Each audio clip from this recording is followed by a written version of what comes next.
Hello everyone, स्वागत है मेरी channel time is money blogs में। और आज हम रिएक्शन करने वाले हैं जो एटी के बारे में कि एटी क्या है। और हम देखेंगे ध्रुव राठी सर की वीडियो। और ध्रुव राठी यानी कि आप सभी को पता ही है कि इंडिया के अंदर अभी फ़िलहाल ध्रुव राठी एक ब्रांड है। तो ये क्या है एटी, और एटी के बारे में मैंने पहले देखा है इसलिए मुझे पता है, क्योंकि जो मदन मोहक है जो सोच चैनल है ना, उस पर 2 साल पहले मैंने ये वीडियो देखी। तो फिर भी मुझे लगा कि ध्रुव राठी एटी के बारे में क्या कहते हैं, इसलिए मैंने सोचा कि उनकी भी वीडियो में देख लेता हूँ। और मेरे साथ साथ आप भी इस वीडियो को देखें। हम मिलते हैं लास्ट में फिर। लोकल लोगों का दावा था कि पैंग बोचे मोनेस्ट्री में एक येटी की खोपड़ी रखी। इसी एक्सपीडिशन के दौरान ये लोग इस मोनेस्ट्री में जाते हैं और येटी की खोपड़ी का हेयर सैंपल लेते हैं।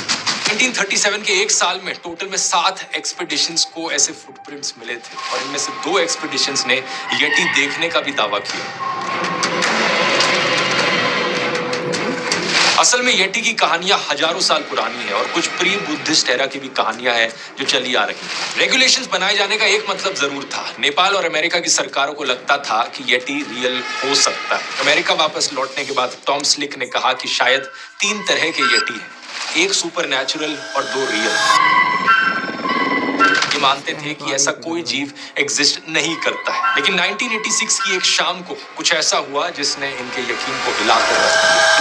नमस्कार दोस्तों, साल 2008 की बात है। अरुणाचल प्रदेश में 12,000 फीट की ऊंचाई पर इंडियन आर्मी का एक मिलिट्री कैंप और उसके लिए सड़क बनाई जा रही थी। यही काम करने वाला एक मजदूर यहाँ से पैदल चलकर लोकल मार्केट तक जाता है। उसके बाद अपना सामान खरीद कर अंधेरा होने से पहले वो मार्केट से वापस ऊपर मिलिट्री कैंप जाने के लिए निकलता है।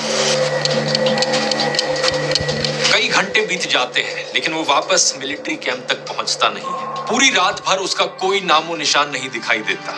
अगले दिन एक लोकल आदमी उसी रास्ते पर अपने घोड़े के साथ गुजरता है और इस आदमी को ये मजदूर रास्ते के किनारे में बैठा हुआ दिखता है। ये एक बहुत ही अजीब तरीके से बैठा हुआ था। उसे लगता है कि ये मजदूर शायद शराब पीकर बैठा है। वो इस मजदूर की तरफ आवाज लगाता है लेकिन कोई जवाब नहीं आता। धीरे धीरे जब वो पास जाता है तो उसे अचानक से दिखाई देता है इस मजदूर की तो गर्दन टूटी हुई है और ये सांस भी नहीं ले रहा, ये जिंदा नहीं है। पास में उसका मोबाइल फोन और पैसे बिखरे हुए थे। ये कोई चोरी या लूटपाट की घटना नहीं हो सकती क्योंकि पैसे वहीं पड़े हैं। अगर किसी ने चोरी करी होती तो पैसे लेकर जरूर भागा होता। इसकी गर्दन को देखकर भी ऐसा नहीं लगता कि किसी एक्सीडेंट की वजह से टूटी हो। एक्सीडेंट हुआ होता तो ये नीचे जमीन पर गिरा हुआ मिलता, लेकिन ये तो बड़े ही अजीब तरीके से बैठा हुआ था। बाकी पूरी बॉडी पर और किसी चीज के कोई निशान नहीं थे, सिर्फ गर्दन टूटी हुई थी। बाद में डॉक्टर्स के पास ले जाया गया तो डॉक्टर्स ने कहा कि जिस तरीके से गर्दन टूटी है वो किसी भी इंसान के लिए तोड़ना बहुत मुश्किल है क्योंकि उसके लिए बहुत फोर्स चाहिए हो। इसको किसी जंगली जानवर ने भी नहीं मारा हो सकता क्योंकि इसकी बॉडी के ऊपर किसी भी पंजे के भी निशान नहीं है। कहीं से खून भी नहीं बहा, बस गर्दन टूटी हुई थी जिसकी वजह से इसकी जान चली गई। लोकल लोग बताते हैं कि जब पुलिस बुलाई गई तो उनको इस लाश के ऊपर एक बाल मिलता है और जब इस बाल को चेक कराया जाता है ये ना तो किसी इंसान का बाल निकलता है और ना ही किसी जानवर का। पुलिस को वहां पर एक फुटप्रिंट भी मिलता है जिसे देखकर लोकल लोग कहते हैं कि ये तो एक फुटप्रिंट है येटी का। लोकल लोगों का कहना था कि जिस जगह पर ये सड़क बनाई जा रही थी उस Anyway, show me the ring. Of course, triangle. Never did a उस एरिया में येटी घूमते हैं और उनका मानना था कि इस मजदूर को एक येटी ने मारा है। इस घटना से करीब 11 साल आगे फास्ट फॉरवर्ड कीजिए 29 अप्रैल साल 2019।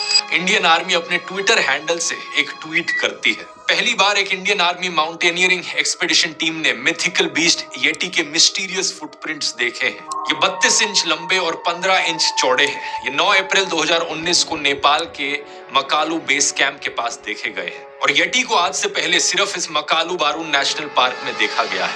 इंडियन आर्मी ने यह भी कहा कि इस एविडेंस को फोटोग्राफ कर लिया गया है और साइंटिफिक इवैल्यूएशन के लिए सब्जेक्ट मैटर एक्सपर्ट्स को सौंप दिया गया है। आखिर क्या सच्चाई है इसके बारे में? आपने येटी का जिक्र तो बहुत सुना होगा सोशल मीडिया पर। लेकिन क्या कोई साइंटिफिक प्रूफ एग्जिस्ट करता है येटी के होने का? क्या ये सही में कोई मिस्टिकल बीस्ट है या सिर्फ कोई जानवर जिसे गलत समझ लिया जाता है? आइए जानते हैं दोस्तों येटी के रहस्य की पूरी कहानी आज के इस वीडियो में। येटी या येती, आपने येटी का फुटप्रिंट देखा है? The huge hairy monster has been spotted walking across Asian mountains from China to the Himalayas. Incredible claim by a respected Oxford researcher.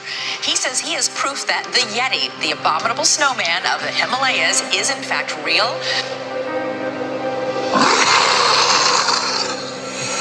Yeti की सबसे फेमस कहानी है दोस्तों साल 1951 की। ब्रिटिश माउंटेनियर एरिक शिप्टन और उनके साथी surgeon Michael Ward Mount Everest पर चढ़ाई करने के लिए एक ऑल्टरनेटिव रास्ता ढूंढ रहे थे। तभी उन्हें मेनलूंग ग्लेशियर पर बर्फ के बीच पैरों के निशान दिखाई देते हैं। 13 इंच लंबे और 8 इंच चौड़े। ये इंसानों के पैरों जैसे दिखते थे लेकिन साइज में बहुत बड़े थे। एरिक के पास साइज मापने के लिए कोई इक्विपमेंट नहीं थी तो उन्होंने बगल में एक कुल्हाड़ी रख दी और ये तस्वीरें ली। ये फोटोज इतनी पॉपुलर हो जाती हैं कि दुनिया भर के अखबारों और मैगजीन्स में पब्लिश होती हैं। दुनिया भर में लोग इससे फैसिनेट होते हैं और इसे येटी के सच होने का एक स्ट्रॉन्ग एविडेंस देखा जाता है। इन तस्वीरों के पब्लिश होने के बाद एक रेस शुरू हो जाती है। धरती के कोने कोने से अलग अलग देशों से लोग हिमालय की पहाड़ियों में आते हैं येटी की खोज करने के लिए, इस उम्मीद में कि वो पहले इंसान बनेंगे येटी को खोज निकालने वाले। The search has taken him into some of the most spectacular scenic areas of the world, to breathtaking vistas of natural beauty.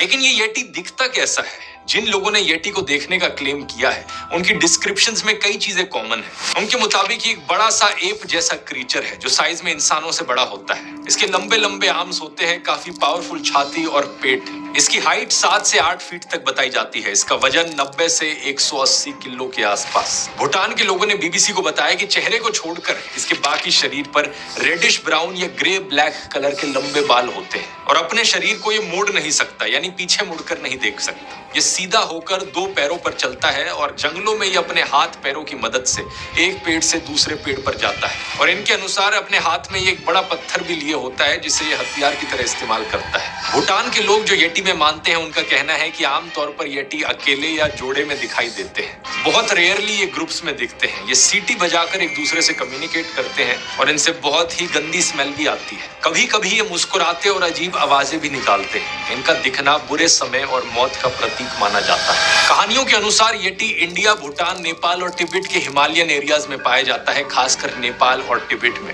ऊंचे बर्फीले इलाकों में ये रहता है। अब दिलचस्प बात यह है दोस्तों कि येटी का जिक्र हमें 800 साल पुराने एंशिएंट लेजेंड्स में भी देखने को मिलता है और तिब्बतियन एथनिक ग्रुप शेरपास की पुरानी कहानियों में भी ये पाया जाता है। इनफैक्ट जो येटी शब्द है इसका ओरिजिन भी तिब्बतियन भाषा से ही हुआ है। येटी वर्ड आता है शेरपा वर्ड ये तेज से, जिसका मतलब होता है एक क्लिफ ड्वेलिंग बेयर, चट्टानों में घूमने वाला एक भालू। मनी काबूम जो तिब्बत की एक 12वीं सेंचुरी की एक रिलीजियस ग्रंथ है, इसमें इंसानों और येटीज के बीच कनेक्शन की बात करी गई है। एक माइथोलॉजिकल कहानी है जो यहाँ पर मेंशन करी गई है, जिसके अनुसार एक बोधिसत्व मंकी थे जिनको भगवान ने मेडिटेशन करने के लिए तिब्बत भेजा। जब ये मेडिटेशन कर रहे थे तो उसी समय एक राक्षसनी श्रीन मो की नजर उन पर पड़ती है। ये राक्षसनी भी एक फीमेल बुद्धा की अवतार थी। इन्होंने मंकी को कहा कि वो इनसे शादी कर ले, लेकिन मंकी ने कहा कि वो एक ब्रह्मचारी है। तो राक्षसनी ने कहा कि अगर उन्होंने उससे शादी नहीं करी तो वो एक राक्षस से शादी कर लेंगी और उसके बाद उनके मॉन्स्टर बच्चे पैदा होंगे जो सब कुछ खत्म कर देंगे। तो उसके बाद मोंकी ने राक्षसनी से शादी कर ली। इनके 6 मोंकी ह्यूमन चिल्ड्रन पैदा हुए। उसके बाद जनरेशंस तक अलग अलग तरह के बच्चे पैदा होते रहे और आखिर में इंसान पैदा हुए। लेकिन पहले की जनरेशंस के लोग फुली इंसान नहीं थे और इनमें से ही एक जनरेशन थी येटी की। इस कहानी के अनुसार येटी और इंसानों के एंसेस्टर्स एक ही हैं, लेकिन येटी पूरी तरीके से इंसान नहीं बन पाए। असल में येटी की कहानियां हजारों साल पुरानी है और कुछ प्री बुद्धिस्ट एरा की भी कहानियां हैं जो चली आ रही हैं। हिमालय में कुछ सोसाइटीज और रिलीजन्स इस हिम मानव की पूजा करते थे। साल 1978 में हिमालय की हिस्ट्री के ऊपर कई सारे स्कॉलर्स ने मिलकर हिमालयन एंथ्रोपोलॉजी नाम की ये बुक पब्लिश करी थी। इस किताब के अनुसार तिब्बतियन रिलीजियस और मैजिकल रिचुअल्स में येटी के पार्ट्स यूज होते आए हैं। इस किताब में कई सारे इंटरेस्टिंग हिस्टोरिकल फैक्ट्स मेंशन किए गए हैं, जैसे कि सदियों पहले भी येटी की कहानियां इतनी फेमस थी कि जब अलेक्जेंडर द ग्रेट साल 326 बीसी में भारत के कुछ हिस्से जीते तो उन्होंने येटी देखने की मांग की थी, लेकिन लोकल लोगों ने उन्हें यह कहकर मना कर दिया कि येटी सिर्फ ऊंची पहाड़ियों पर सरवाइव कर सकता है, इसलिए हम लोअर ऑल्टीट्यूड्स पर उसे लेकर नहीं आ सकते। मॉडर्न जमाने में बात की जाए तो येटी जैसा क्रीचर देखने का सबसे पहला मामला साल 1832 में सामने आया। ब्रिटिश नेचुरलिस्ट ब्रायन हॉटसन ने the Journal of Asiatic Society of Bengal में लिखे अपने आर्टिकल में बताया कि उनका सामना एक बड़े नॉन ह्यूमन क्रीचर से हुआ था, जो सर से लेकर पैरों तक पूरा लंबे काले बालों से ढका हुआ था और दिखने के बाद भाग गया। अपने आर्टिकल में इन्होंने इसे एक ओरांग उटान बताया। ओरांग उटान एक्चुअली में एक एप है जो एग्जिस्ट करता है आज के दिन, लेकिन ये इंडिया में नहीं पाया जाता, ये सिर्फ इंडोनेशिया और मलेशिया का नेटिव एनिमल है। इसके बाद साल 1889 में ब्रिटिश आर्मी के फिजिशियन मेजर एल.ए. वैडल जब शिकार करने के लिए हिमालयन ग्लेशियर्स पर गए तो उन्हें वहां कुछ फुटप्रिंट्स दिखाई दिए। फुटप्रिंट्स ग्लेशियर के ऊपर की तरफ जा रहे थे और एक चोटी पर जाकर गायब हो जाते हैं। ये किसी होमिनॉइड स्पीशीज यानी मोंकी ह्यूमन टाइप एनिमल के फुटप्रिंट थे। होमिनॉइड होमिनिन्स क्या होते हैं इसकी बात डिटेल में मैंने इस वाले वीडियो में करी थी, जहां पर मैंने पूरी एंसेस्ट्री समझाई थी इंसानों, बंदरों और एप्स की। इसी तरह साल 1921 में माउंट एवरेस्ट एक्सपीडिशन से लौटे हुए क्लाइंबर चार्ल्स हावर्ड बरी और उनकी टीम ने इंग्लिश अखबार द स्टेटमेंट्स के जर्नलिस्ट को बताया कि उन्हें कुछ बहुत बड़े फुटप्रिंट्स मिले थे। इन फुटप्रिंट्स को लोकल गाइड्स ने महतो कांगमी के पैरों के निशान बताया। इस शब्द का मतलब होता है मैन, बेयर, स्नोमैन, लेकिन उस जर्नलिस्ट ने गलत ट्रांसलेशन कर दी थी इस महतो शब्द की। उसने इसे मैन बेयर लिखने की जगह फिल्दी लिख दिया। फिर बाद में जब ये आर्टिकल छपा तो फिल्दी को एबॉमिनेबल में चेंज कर दिया गया और इसी तरीके से एबॉमिनेबल स्नोमैन शब्द पैदा हुआ, जिसका आज तक येटी के सिनोनिम के तौर पर इस्तेमाल किया जाता है। साल 1937 तक आते आते येटी से रिलेटेड डिस्कवरीज बढ़ गई थी। Explorer H.W. टिलमैन को जेमू ग्लेशियर पर येटी जैसे फुटप्रिंट्स दिखे। इसी साल जेमू ग्लेशियर पर ही 19,000 फुट की ऊंचाई पर British army officer John Hunt ने भी येटी के फुटप्रिंट्स देखे। इस 1937 के एक साल में टोटल में 7 एक्सपीडिशंस को ऐसे फुटप्रिंट्स मिले थे और इनमें से 2 एक्सपीडिशंस ने येटी देखने का भी दावा किया। लोकल हंटर्स, गाइड्स और शेरपाज ने अपनी रिपोर्ट्स में टिबेटन मोनेस्ट्रीज में येटी के हाथ और खोपड़ी रखे होने का दावा किया। इससे वेस्टर्न लोगों में इंटरेस्ट और बढ़ता गया, लेकिन साल 1930s में किसी भी वेस्टर्न फॉरेन इंसान को नेपाल में घुसने की परमिशन नहीं थी। सिर्फ कुछ ब्रिटिश मिलिट्री के ऑफिशियल्स और डिप्लोमेट्स को रिस्ट्रिक्टेड एंट्री अलाउड होती थी। इसके पीछे कारण था नेपाल की उस वक्त की रूलिंग डायनेस्टी, राणा डायनेस्टी। ये बाहर का इन्फ्लुएंस नेपाल के अंदर बिल्कुल भी नहीं देखना चाहती थी, लेकिन साल 1951 में सत्ता पलटती है और इसके बाद से फॉरेनर्स का आना आसान बन जाता है। इसलिए साल 1951 की फेमस कहानी हो। तो बस गाइस यार आज की वीडियो में इतना ही। आगे हम देखेंगे इसी पार्ट को दोबारा, लेकिन फ़िलहाल इस वीडियो को यहीं पर रखते हैं क्योंकि बहुत लंबी हो जाएगी वीडियो, आप भी बोरिंग हो जाएंगे देख कर। तो दूसरा भाग हम नेक्स्ट में लाएंगे। तो अगर आप चैनल पर नए हो गए तो सब्सक्राइब कीजिए ताकि मुझे भी मोटिवेशन मिल सके और मैं भी कुछ बेहतर रिएक्शन वीडियो ला सकूँ। मिलते हैं नेक्स्ट न्यू वीडियो में। Bye bye, take care and enjoy your life.